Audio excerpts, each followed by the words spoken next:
Penguin Random House Audio presents One King's Way, an On Dublin Street novella by Samantha Young, read for you by Elle Nederhorst and Kieron Murray. Craig. Snoring woke him. The abrasive noise filtered into Craig's unconscious and ripped him right out of sleep. He blinked against the faint light filtering in from the purple curtains hanging at his bedroom window.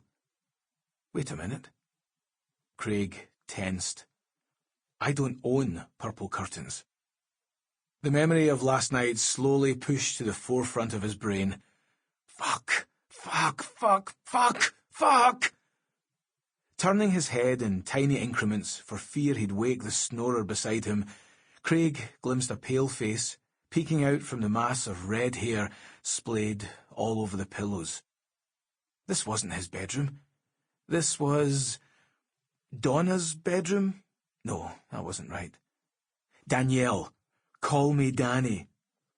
Craig sat up unhurriedly, his muscles locked with tension, worried that any slight movement would cause the snoring to stop and those bright blue eyes to open.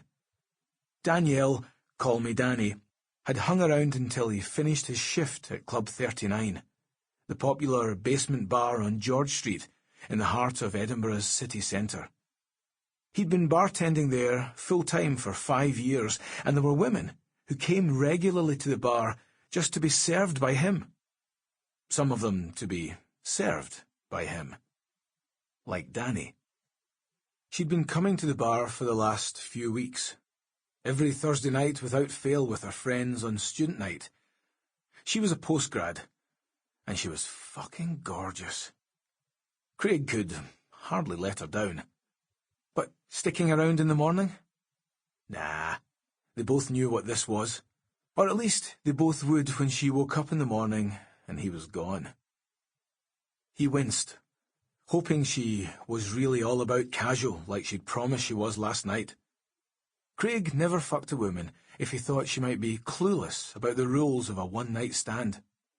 99% of the time, he read a woman right. There was the occasional 1% who always made him feel like a bastard afterward. Shattered, and wanting his own bed away from the snorer, he slid carefully out of Danny's bed and dressed quickly and quietly. He usually waited until a woman had fallen asleep after sex, and then he'd leave. But last night he must have been more exhausted than usual, because he'd drifted off too. This was a close call. He was just tiptoeing down the hall of the flat when a door to his right opened. He stopped in his tracks as a fresh-faced young woman gazed at him from her bedroom doorway. She cracked a smile at his deer-in-the-headlights expression. "If you want to stay, I can give you some earplugs," she whispered. He smirked at her joke and whispered back, "Thanks, but I need to get going." She nodded. "Don't worry. Danny won't be mad you left." "Good to know." "She would have thrown you out if you didn't leave yourself." He grinned. "Is that right?" "Oh, yeah." Her roommate grinned back. "She's my hero. She's better at this shit than any man-whore." With that, she shut the door in his face, and Craig left the flat feeling amused and more than a little relieved. "Pick a girl and settle down, Craig, before you catch a terrible disease. You know your dad was the same until he met me, slept with anything with a vagina." "La la la la la." "Son, are you listening to me?"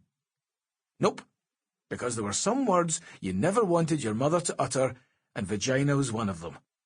Pretending the conversation had never happened, he opened the fridge, scrounging for a snack. The fridge was almost empty. Craig frowned, shut the door, and turned to look at his mum as she made him a cup of coffee with the last of the milk. "Why is the fridge empty?" His mum glanced up from stirring sugar into his drink. "Och, don't give me that look. Today was supposed to be my shopping day, but they called me into work to cover for someone."